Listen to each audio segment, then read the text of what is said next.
So what are ways you have students visually communicate in your classroom? So think about what you've done in the past, or if you haven't done any sort of visual communication, that's okay too.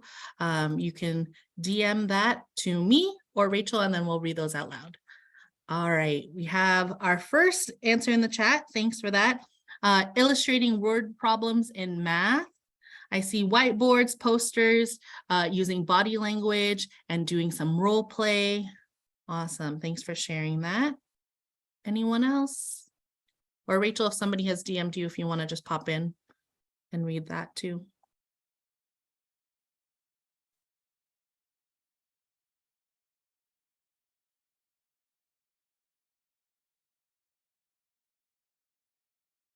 Yeah, so how do you have your students visually communicate in the classroom? We have illustrating word problems in math, using whiteboards and posters, also using some role play and body language. Anything else that folks do?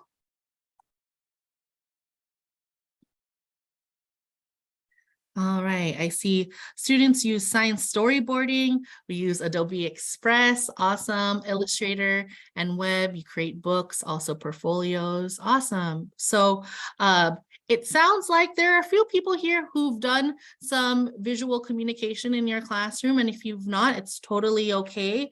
You know, there's so many different ways to communicate. I think a lot of times as teachers, we really lean on writing as the main form of communication that we have students do. And, you know, that's great. I think writing obviously is very foundational, but maybe visual communication and using things like data visualizations might be a little bit more creative for students and might be more engaging or have a different type of engagement. So we're gonna go through some things that you can do in your classroom. And if you don't visually communicate, then maybe this is something that you can try for this year. So thanks to everyone who shared in the chat. So KQED's Youth Media Challenge is exactly that. It is a challenge for students to be able to create media in the classroom in order to then put themselves out there, share their voice, and publish it on our KQED Youth Media Showcase. So if you are familiar with our challenges, we did a completely new redesign this school year. And so we formerly had 7 different challenges, but we streamlined all of our challenges into 3 that are focused on the 3 different genres of writing. So this first challenge here is Call for Change. This is a commentary challenge. And so students will choose an issue that they care about, and they will write a commentary about what they would like to change about that issue. And then based on that, they can create 3 different types of media. They can create a video, an audio commentary, or they can create an editorial cartoon. We also have first person, which is based on personal narrative. And so students will write a personal narrative about anything in their lives, sharing, you know, anything that they want about themselves or an experience that they have or memory that they have. And then similarly, they have 3 different media types that they can choose: short film, audio essay, or they can create a photo essay. And then finally, which is the focus of today, Show What You Know, is our informational media project, where students essentially can choose any topic, event, process, concept, and essentially show what they know about that topic 3 different ways. So they can create a mini documentary, a podcast, or an infographic. And so today we are going to talk about infographics, but if you're interested in any of these other media types or any of these other projects, Rachel did put the direct link to our Youth Media Challenge site in the chat, so you can click in there and see what all of those are about. But today we're going to focus on infographics. So informational media is media that we consume every day. It is the media that we probably consume the most, right? Ideally, good informational media is based in facts and accurate research and evidence and data. and it helps us, understand the world, navigate the world. It helps us understand different perspectives, understand different current events, and it also can spark curiosity, teach you something new, deepen your understanding about something. And an infographic is a visual way of sharing information. And so I really love this infographic about what an infographic is here. Essentially what it is it's data visualizations that combine graphics, numbers, words in order to visually engage and tell a story about that information. So you can see here an infographic, you take data, you sort it in some way, you might arrange it in a particular way, and then you present it visually. And so that is what we are going to talk about today, is how to use infographics in your classroom and have your students create infographics in order to demonstrate their learning and show what they know. So our Show What You Know project is for students 6th grade through 12th grade, any subject area. And what students will do is they will choose a topic, concept, process. They have a lot of free choice in deciding what they want to share with an audience. Then they will do research. They'll create a plan for how and what key facts or key information they want to share about their topic. Then they'll design an infographic that visualizes that. And then there's an opportunity to then publish their infographic on our youth media showcase. Our Show What You Know project has a teacher toolkit that has a wealth of resources to help teachers move through the project step by step. So I'm just going to click in here. Oops. Click in here. So all of our curriculum resources are modifiable on Google Docs, as you can see here. And then we have a ton of student-facing checklists, rubrics, worksheets, templates that are both in English and Spanish. And so if you want to just grab all the resources, we have a quick start guide. If you really want a more in-depth understanding about each step of the process, we have that here. So there's something for everyone here in our curriculum. And then also at the end, once students create infographics and they want to publish it on our youth media website, I'm going to show you that right now. So this is our youth media showcase, and you can see here students every day are publishing their media. And so this is an opportunity for students to have a positive digital footprint, be able to share their learning outside of the classroom. And also this showcase is a great repository for other students to see what folks across the country are interested in. So actually, if I'm going to go quickly to our front page, if you see here, this is an infographic in itself. So these are all our submissions so far from this last school year, and you can see all of the schools from all of the various states that have submitted to our showcase. So the showcase is a great way to see, as a student in San Francisco, what are folks in Texas thinking? What are students in Maine thinking? So it's a great opportunity to understand different perspectives. And then our showcase allows you to filter by different topics, and then even filter by your particular city. So if I go into San Francisco, 592 projects from San Francisco here, and you can see what are students in San Francisco thinking about and what do they care about. And then it's just really rich, and it's really wonderful to see what students have to say.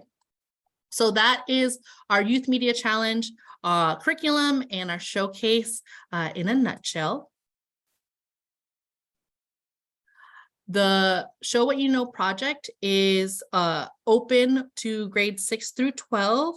So I'm not sure if there are elementary teachers here. It's not to say that you can't do this project, but due to student privacy and posting on our showcase, we do require students be 13 or older. And the submissions for the project is through the school year. So you decide when is the best time in your timeline, in your curriculum to be able to implement a project like this. Like I said before, there's a lot of student choice because the project is more open-ended in that they can choose any topic that they want. Students also will practice maybe more research or source evaluation skills, especially if they are presenting information about something that they're not quite experts in, so they need to do a little bit of research in that. And then our curriculum is accessible because it is modifiable as well as in multiple languages. And I really want to emphasize that this is a challenge. It's not a contest. Every student who submits to the showcase will have their piece shown on the showcase. We do some review as pieces come in, but for the most part, every piece that gets submitted is on the showcase.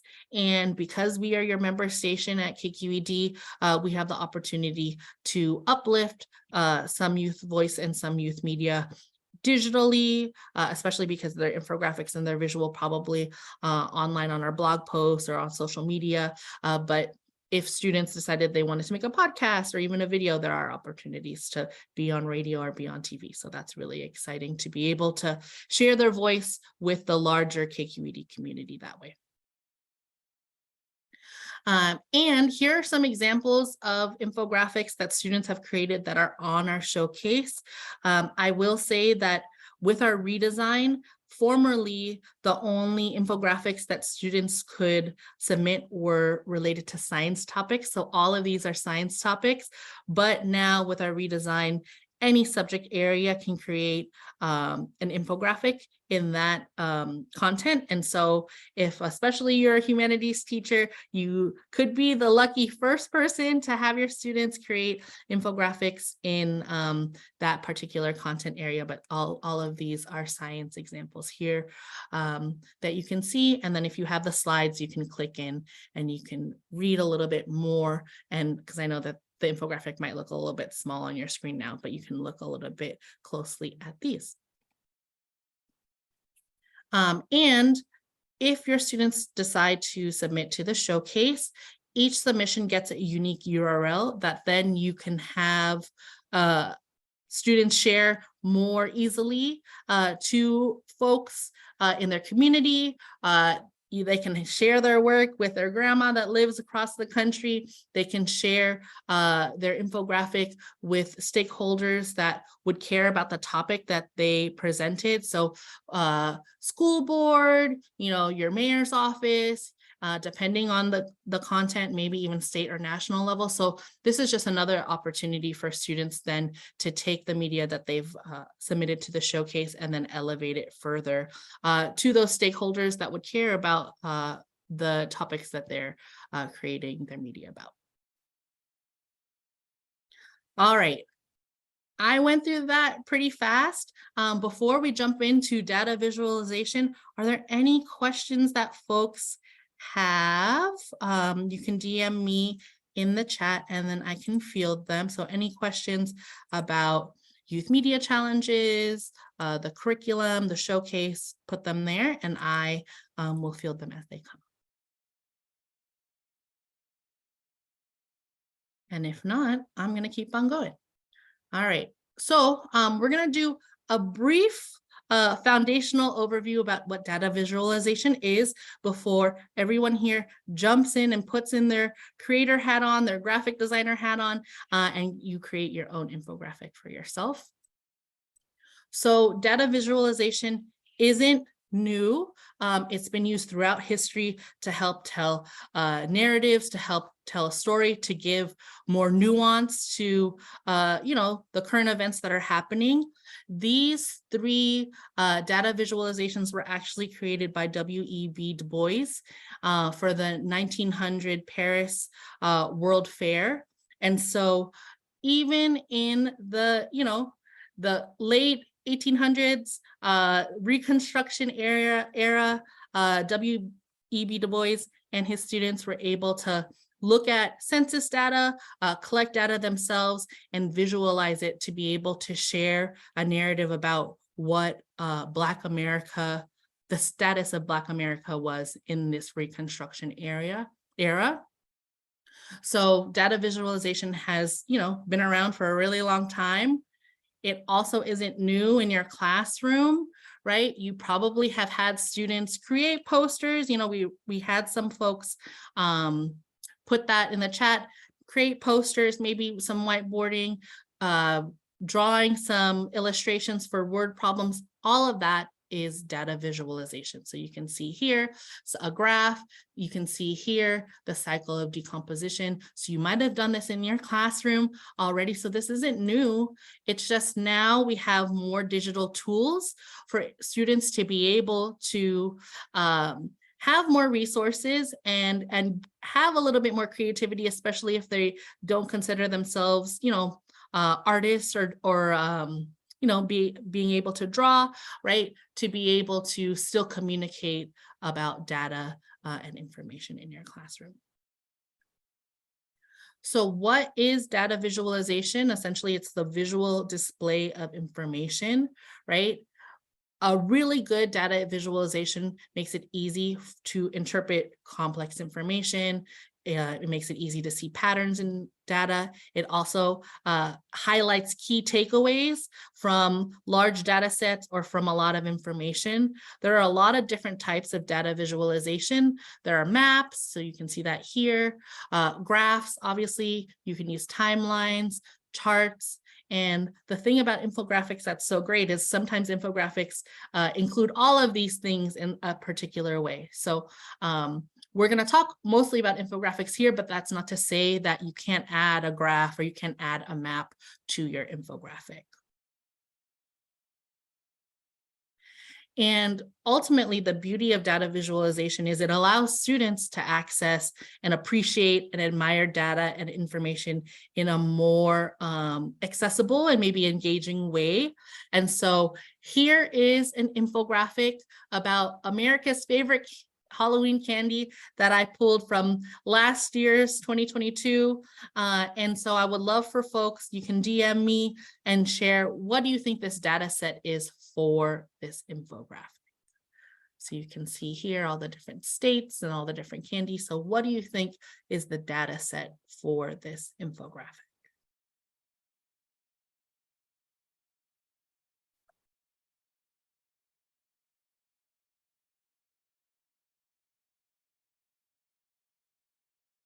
You can just DM me if you have an answer. All right. Thanks, Meg, for sharing candy sales in each state. All right, so let's see here if Meg was right. And you were right. So behold, this is the data set that created that infographic. This is data taken from the candy store, which is a bulk candy supplier. And they took all the candy that they sold and shipped state by state and saw what the top candy was by pound to see what the top candy was for each of the states. And so you can see top candy, second place. And so if I showed students this information versus this infographic, it might not be as accessible, right? It might be daunting to understand. And so infographics, although they sometimes don't have the exact numbers, right? You don't see each pound of, all the different candy here on the infographic, it still is accurate, right? It's still representing accurate information that is based in this data. And data can be more than a spreadsheet too. So oftentimes we think about data as tables or numbers, but data isn't just quantifiable, it is also qualitative as well. And so all information that has been visualized can start with a data set, which is just a collection of information. So reading novels or gaining facts or steps of a process, right? Those might not have specific numbers, but that still can be information that is then visualized in an infographic. And you can see here, information from Frederick Douglass's book, although there might not be particular numbers about the number of African slaves imported into America, also has rich information that then can be transformed and communicated in an infographic or a visualization as well. All right, so thinking about that, we're gonna look at this second infographic, macaroon or macaron, right? Let's clear this up once and for all. So looking at this, what is the data set you think is represented in this infographic? You can just DM me there. Oh, and Joseph, I saw your message. There are applications that exist to create infographics, and we'll do that. I'll show you that in a bit. So what do you think the data set is for this infographic?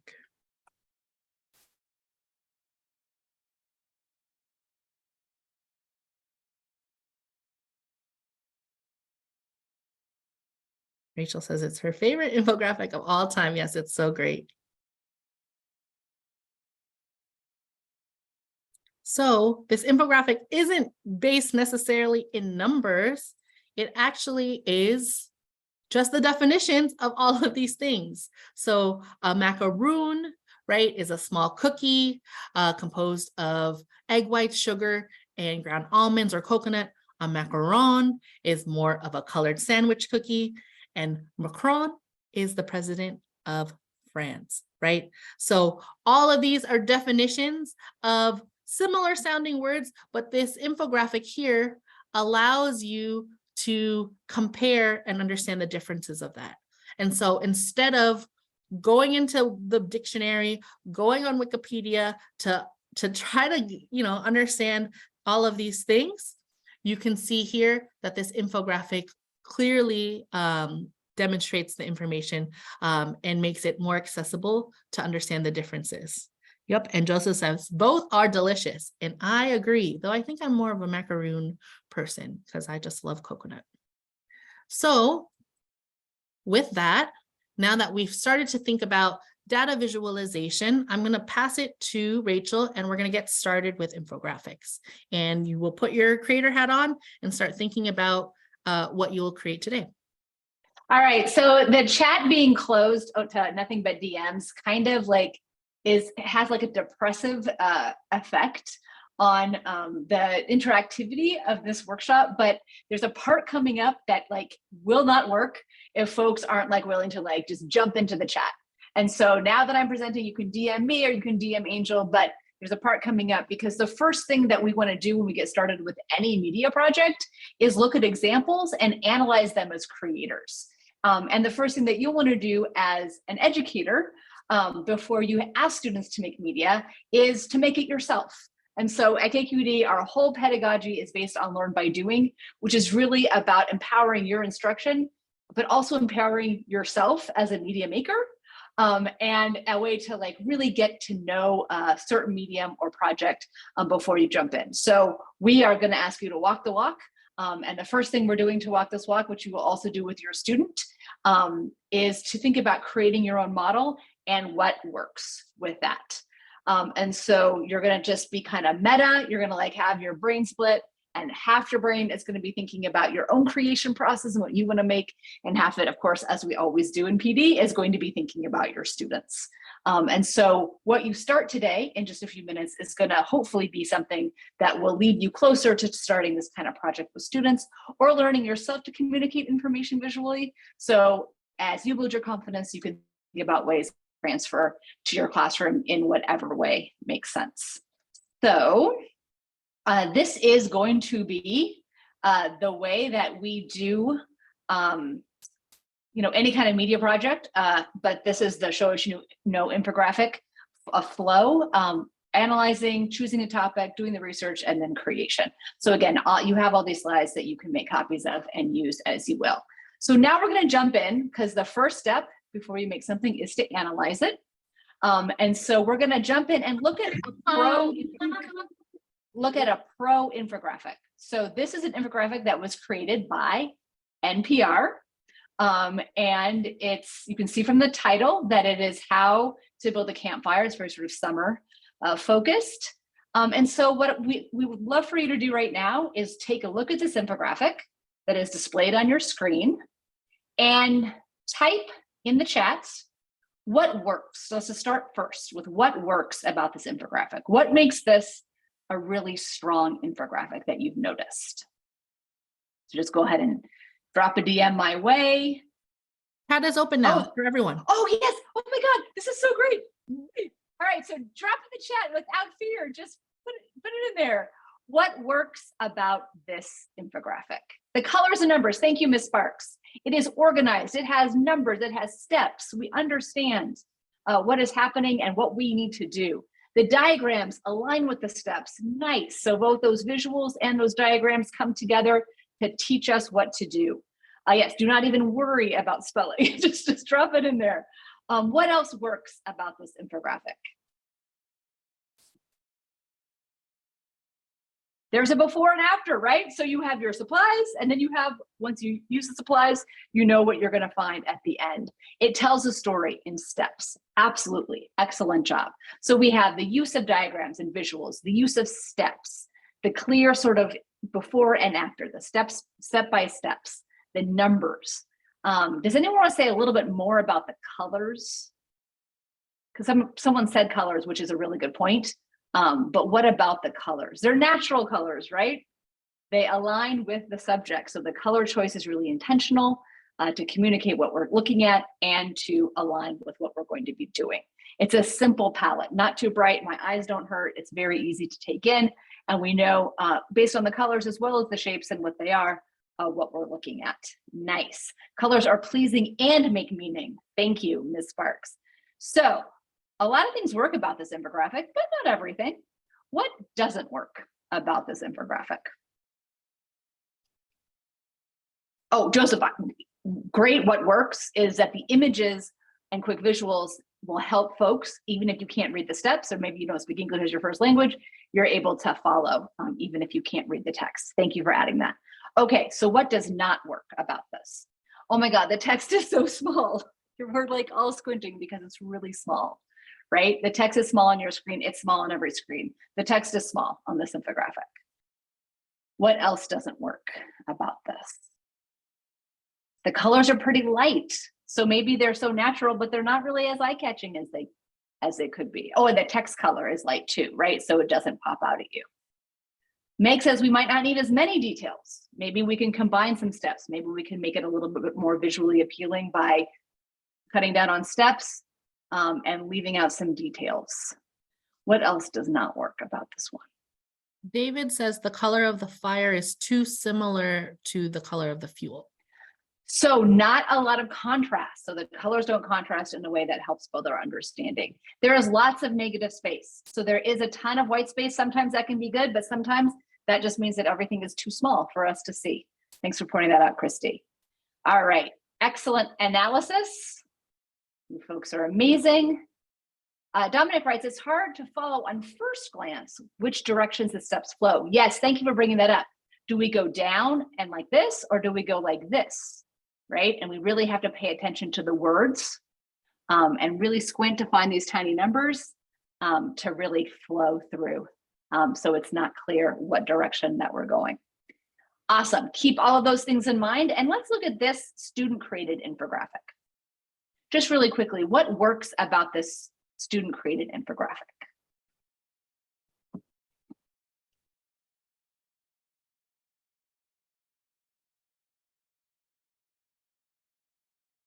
What works about this one? Succinct facts, absolutely. The use of numbers, really clear. Text and images connect, perfect. And the text, we can read it this time, yay. So that's an important thing that we see with this infographic. The title is so clear. And the contrast between, the white space and the title is very clear. What else works about this one? Tanaka Sensei says attractive images. Exactly. So again, the images connect, the text connects, they're attractive, they're eye-catching, the colors are calm, they sort of align with, the ocean, which is kind of what we're looking at. Awesome. What doesn't work about this infographic? Oh yes, good use of citations, Meg points out. What doesn't work? Yeah, David writes, there's not a lot of organization. It's sort of hard. There's not like the visual hierarchy we saw before. So that's a little bit hard to parse. What does the 1 trillion a year mean over here? They don't use a lot of text and you can read the text, but then at the same time, we lose some clarity with this one. Nice. Anything else to work? Could use a few more words, but there's like a balance between the number of words we're going for here. Nice. Anyone else? I just want to point out really quickly, the citations are great. We love citations. Sometimes giving geography on the infographic itself for citations is a choice that robs you of the ability to use other opportunities for data viz. So citations can also go another place, maybe attached or on the back. It doesn't have to go on the infographic itself. So that could be a plus. The plus is yay, citations. The minus is maybe choosing to put the citation somewhere else.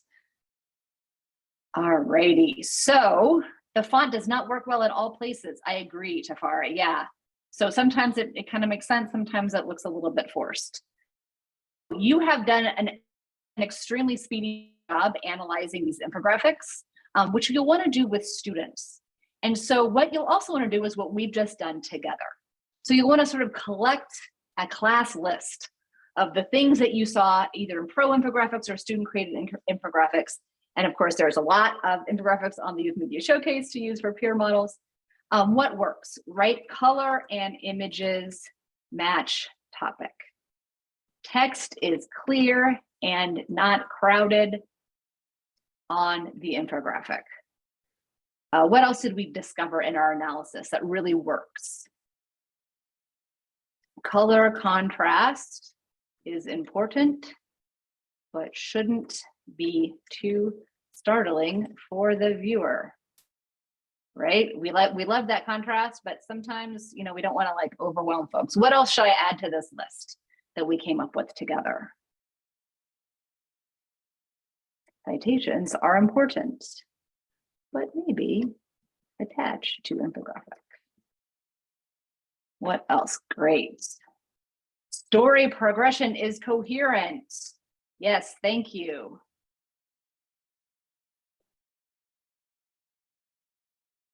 Tells a story the audience can follow. What else? Oh, title should be clear and should be clear visually and connected to content. Right. So colors, all right, text and image match. I think we had that first, but thank you for that reminder. Awesome. Oh my God, I'm so glad that chat is open. It makes such a huge difference, right? So you all have the slides. And so you now have this list as well, which is our list that we've come up with together. But this is also to model what we would do with students, right? We want to show them infographics, really have them look at them and kind of come up with a list of things to keep in mind.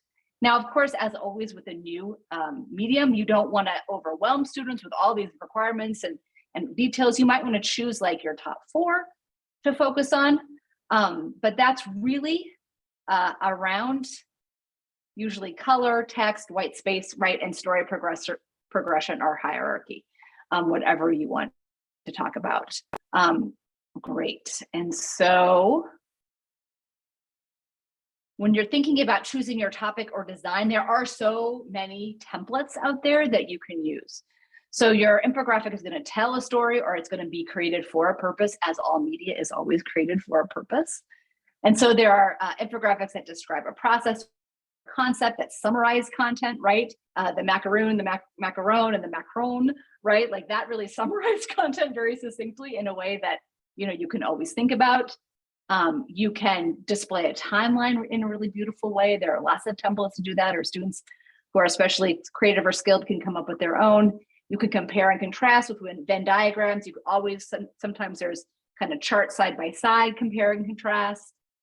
So many things. You can do a kind of by the numbers, which is super fun, right? Like this many of this many of this, and it can be anything, you know, things in your classroom, things at your school, you know, what you did this summer, you know, what you found in your, you know, experiments, or what you understood from your research, or, you know, anything that you can do around numbers.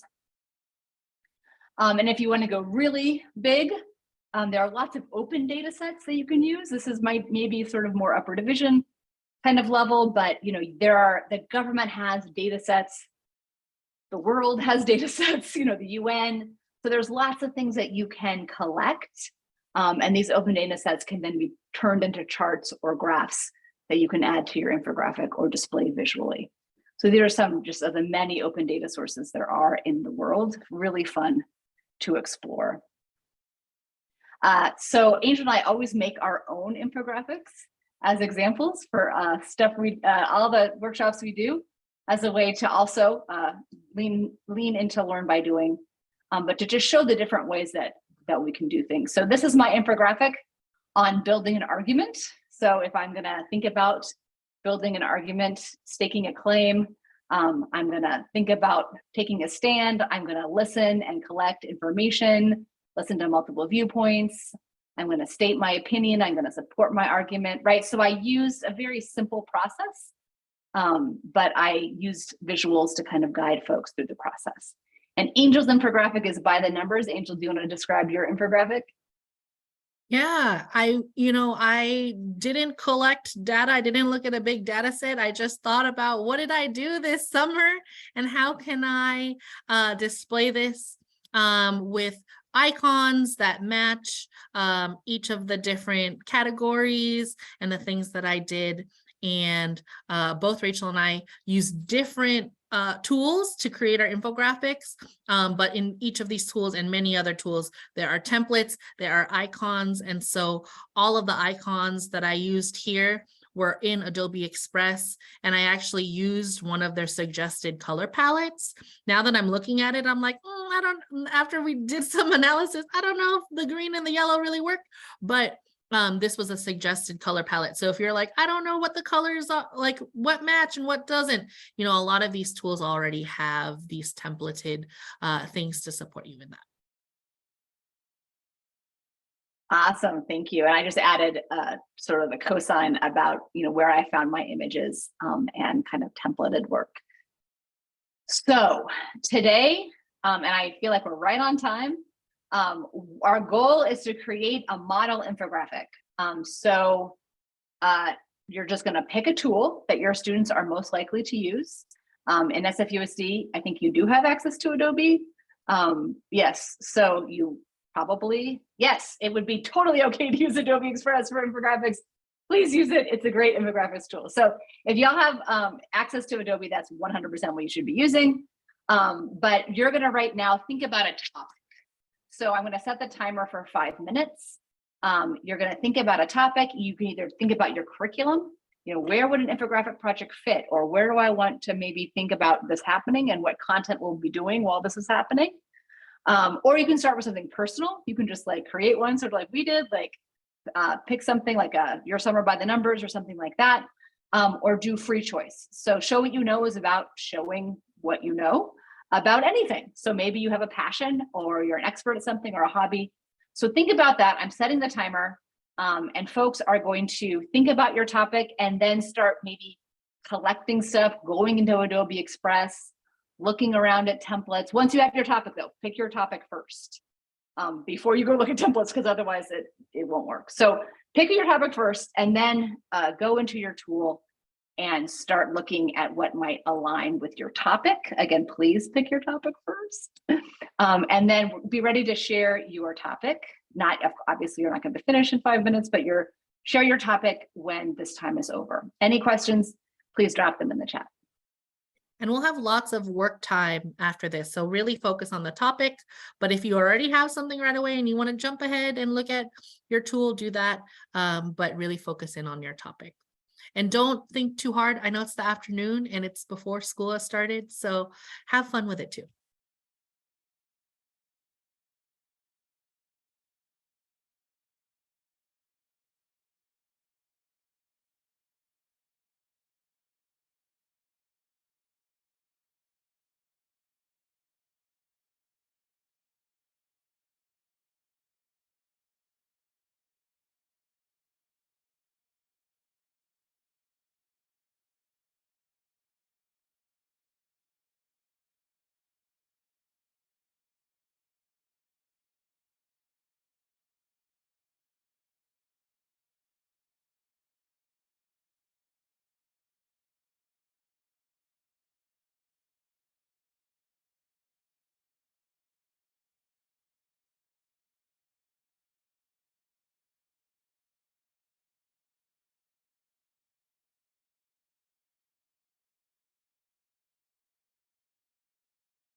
All right, we have about 40 seconds left before you're going to share your topic in the chat.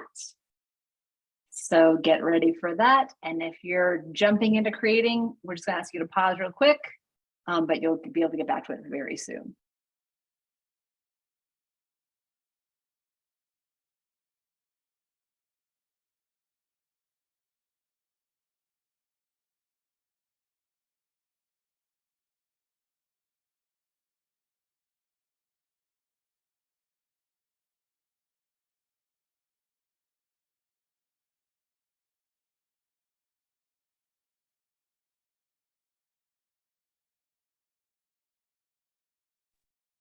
All right, we already have some folks starting us off. Ms. Sparks and Joseph started us off in the chat with two very different but extremely fascinating topics that they are thinking about for infographics. Go ahead and add your idea that you're going to do today. Makes us just for fun, my summer travels. Excellent. Christy, all about me profile for students and teachers as a get to know you activity at the beginning of the year. Idea. Rory says students will use the water calculator and then connect it to a rate problem. Nice. So many different ideas. Introduction. Love it. Michaela says step-by-step guide for lab cleanup to display in classroom. Absolutely. And those visuals will really help students keep those cleanup protocols in mind. Other ideas, drop them in the chat. And I love how people are, you know, using their emojis to like heart or thumbs up people's ideas. Excellent. Let's get inspired by others as well. All righty. So again, these are just reference slides for you to keep in mind and / use with students if you want. So there's lots of things to keep in mind. Again, these are sort of the 4 high-level things that you might want to think about for like a first topic. Again, not overwhelming students with everything.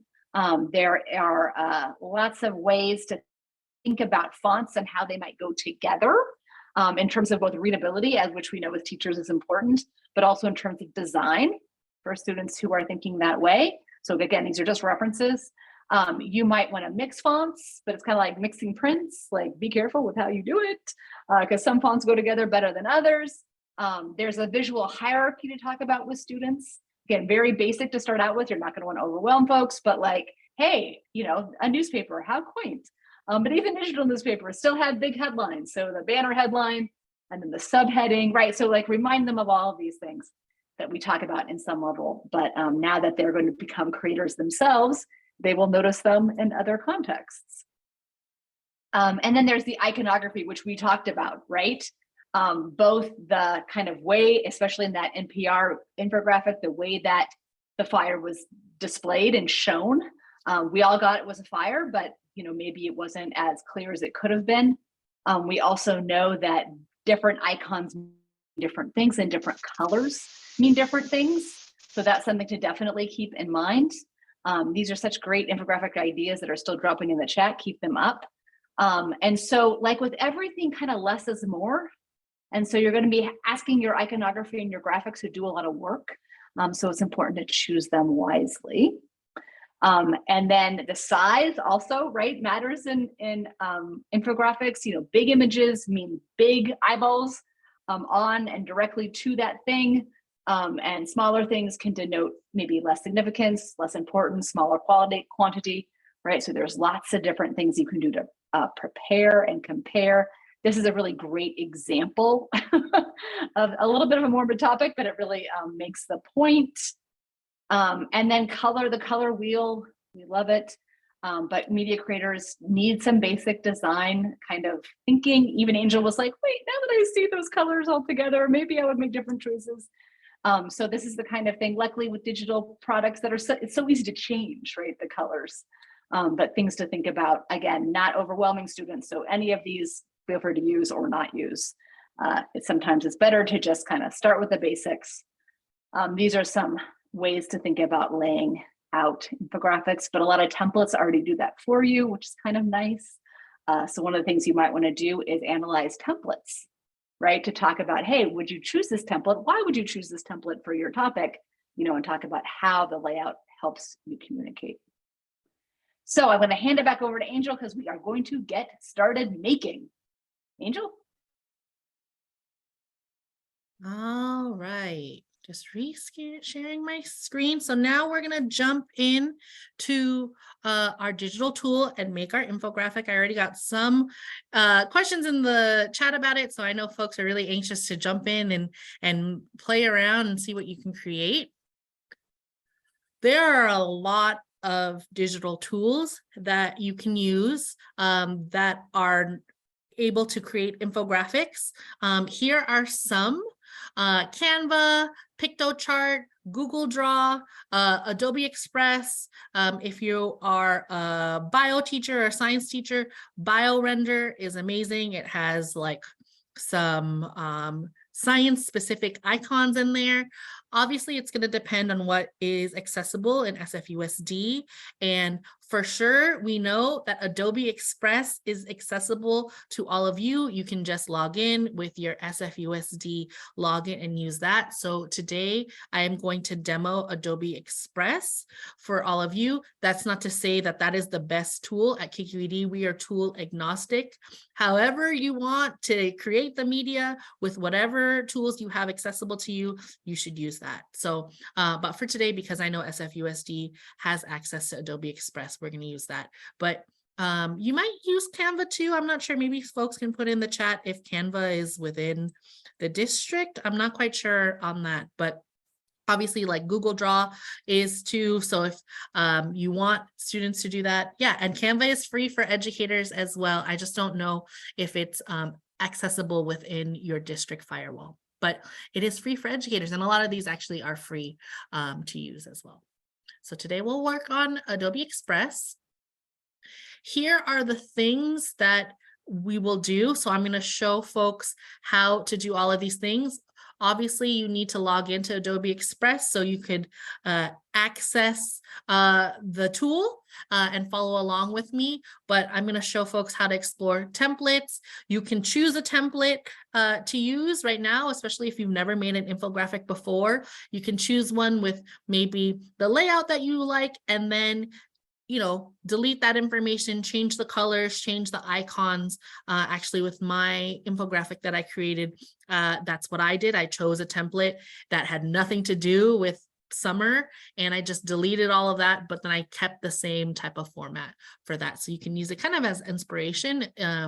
Or if you want to create something from scratch, I'll also show you how to do that too, to experiment with all the different design elements, font, color, etc.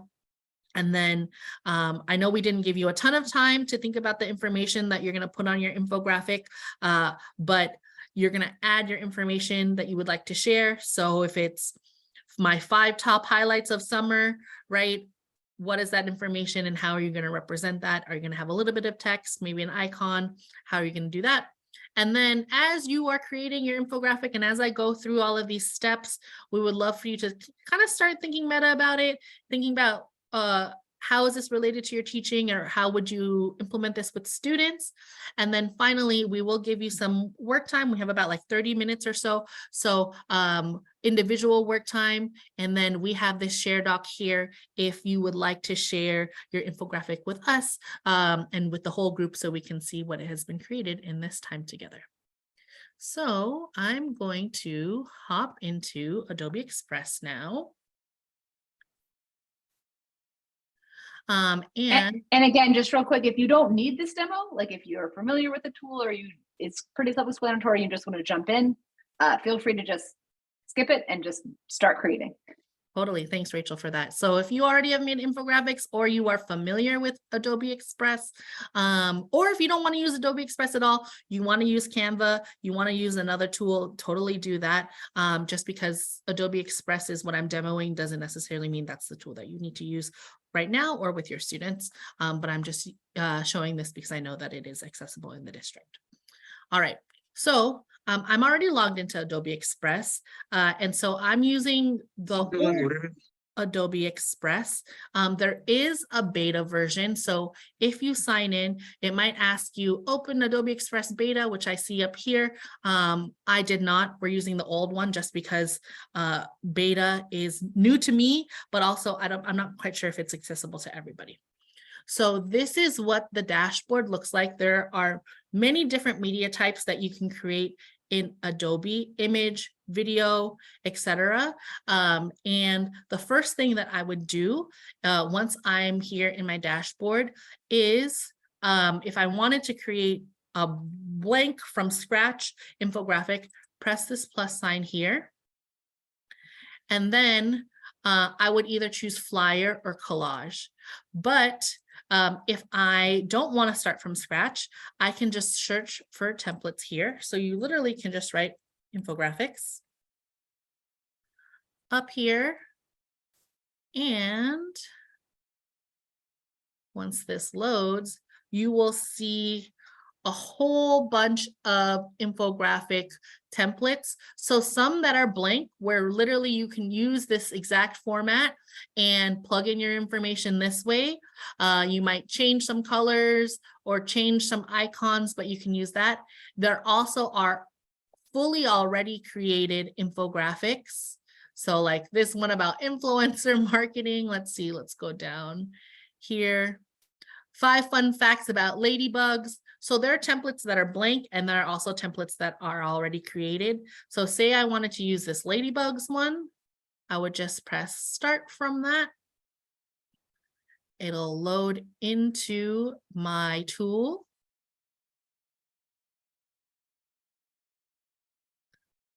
It's taking a bit of time. So I'm gonna be patient. All right. So now I have this template here, and what I can do, let me exit, is literally just like maybe you would do on Google Slides or on Google Docs, it's all click and play. So with this, everything was grouped together. So when I clicked on it, it clicked on everything. So I want to actually ungroup it. So I press this here, edit group. Now that it's ungrouped, and exit out of this, I can go into every individual box and change the information. So if I wanted to change the title, I would just double click in there. And the thing about Adobe Express that frustrates me a little bit is once I double click it, I'll want to type right away, but actually you have to type on the right-hand side in this box here. So if you're typing away and you're like, I clicked on it and it's not allowing me to type, it's because you have to go then to the side here. So say I wanted to do my 5 highlights of summer, right? And then just like you would in a Google document or slides, you can change the color of your font. Or actually, let's see here. If I go, I'm going to exit here. If I go to colors, this will give me, and this is what I used for mine. If it loads, this will give me some color families. So if you're not quite sure about what colors go together, you can check here what the templated colors are. So say I wanted to change this to more pastel colors. Click on that. It changed that. Maybe that's what I wanted, but I want to switch the colors around. I can press shuffle here.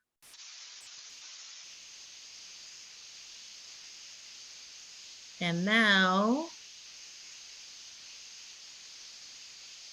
that will change. So let's say I want to keep that.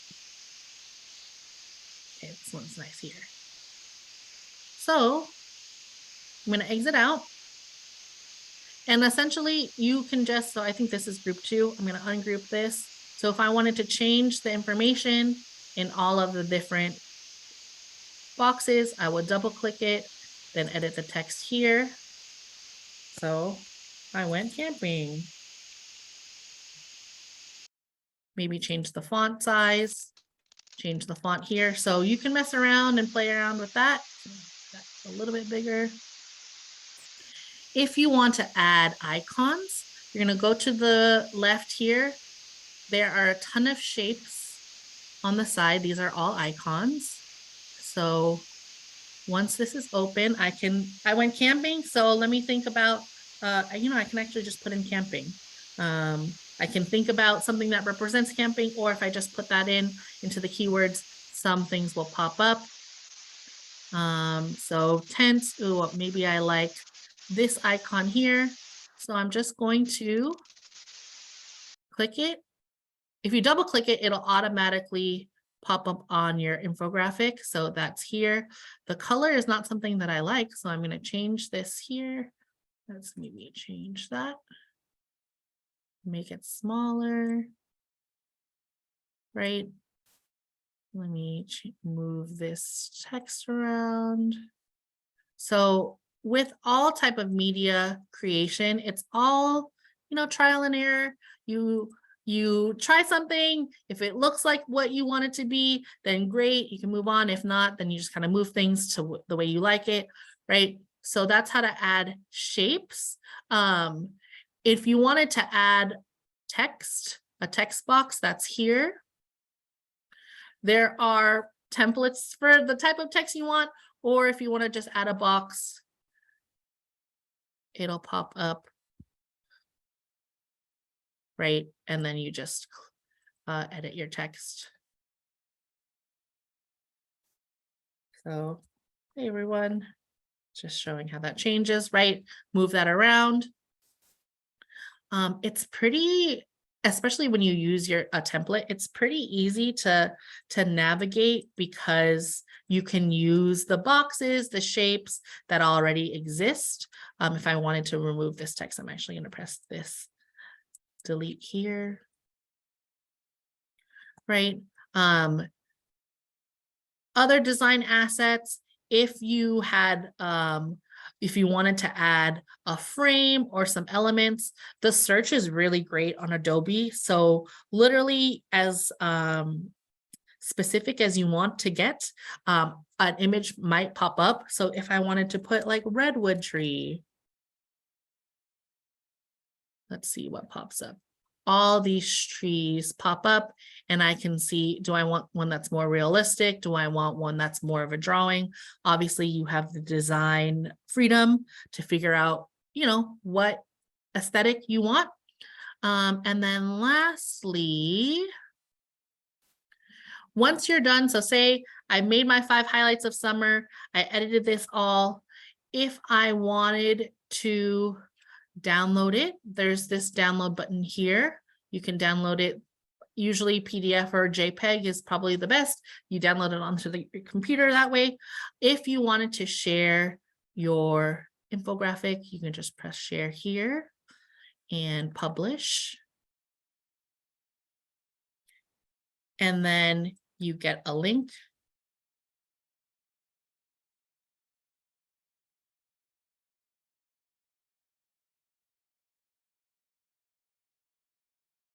And then that's your link that you can then share to somebody else, or if you want to share it onto our share doc, you can do that then. So that's the basic way to use Adobe Express. Using a template, real quick, I'm just going to show you if I wanted to create from scratch an infographic, which some folks might want to do. You would press this plus button here. I would choose either flyer or collage. So I'm going to use flyer here. You'll have a blank slate. It'll ask you if you want to use templates. Maybe you do, maybe you don't. But you basically would do the same thing. So I can add different shapes to maybe create my hierarchy. Maybe I'll have 3 facts about stars, right? And then you can add text on top of that.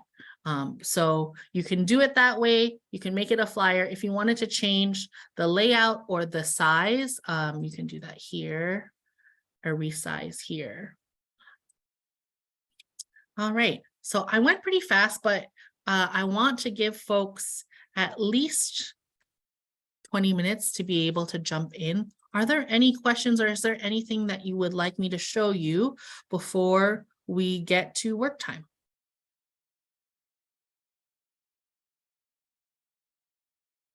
Okay. Oh, and I see Tana says, how do students share their work with their teacher? So I just showed they can download it and then upload it into Google Classroom if that's what you use. Upload it to Canvas or whatever LMS you use, or you can just share it and publish it and get the link here, or connect it to your classroom here. So there are multiple ways to do that. All right. Any other questions?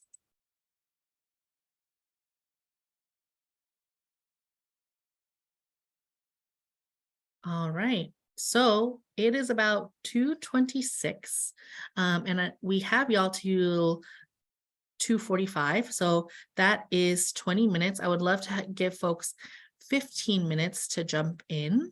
And so you can, I'll keep this slide up. And actually, we're going to put the share doc into the chat. If you have any questions about navigating Adobe Express, if you already have gotten started, great. If you're not using Adobe Express, then you're just creating, awesome too. But I'll call us back together at about let's say like 2:38 or 2:40. Oh, and thanks, Rachel, for putting the share doc in there. And then if you don't have, actually, I'll message you back, Tafara. If you have any questions, just DM me, and happy creation.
Just a little time check. We'll come back together in about 4.5 minutes. And so wherever you're at is exactly where you need to be.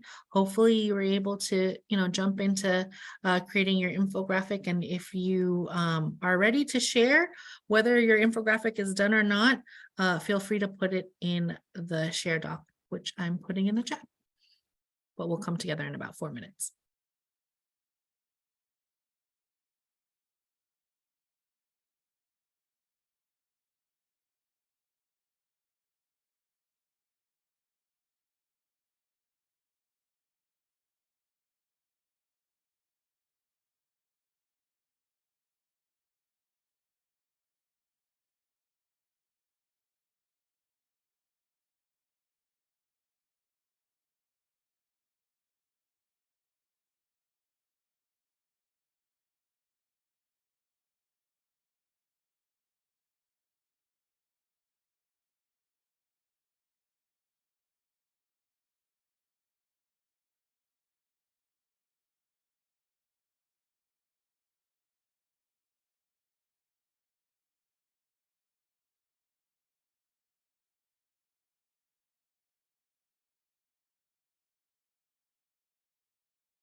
All right, we're gonna come back together in about 30 seconds. So wherever you're at, like I said, is exactly where you need to be. We did this at a very, very fast speed. This is not the timeline that you would do this with students. Obviously, you would take a little bit more time for them, maybe depending on how often you see them, a couple of periods in order for them to create their infographic. But hopefully you got a little taste of what it is like. If you are willing to share your infographic, whether you have finished or not, we would love for you to do that, because we think it's really inspirational to see what other educators create, especially in this time together. And so please share there. And then Rachel will put the link into the chat one more time in case you're not in there. But in the last 5 minutes that we have together, would love for folks to just share some reflections or some learnings. So I have 3 questions here. How was the process of making your own infographic? What is something you learned during this workshop that you're taking back to your classroom? And what is something you want to learn more about after participating in this workshop? And so you can choose one of these questions and just share a reflection or share a learning that you have. So answering one of these questions. How was the process? What are you taking back? And or what do you want to learn more of? So I'll keep this up here for folks to look at the questions and then to also reflect and respond before we close up.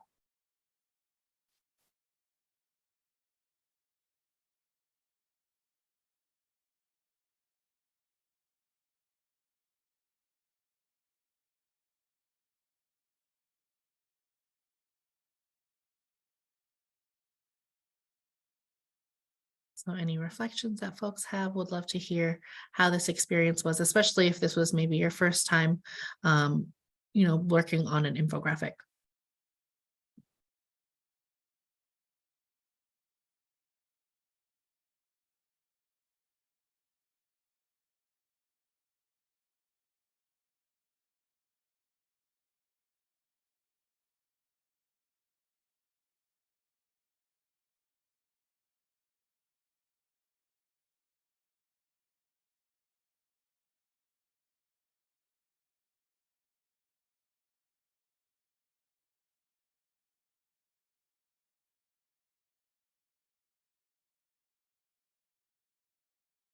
Great.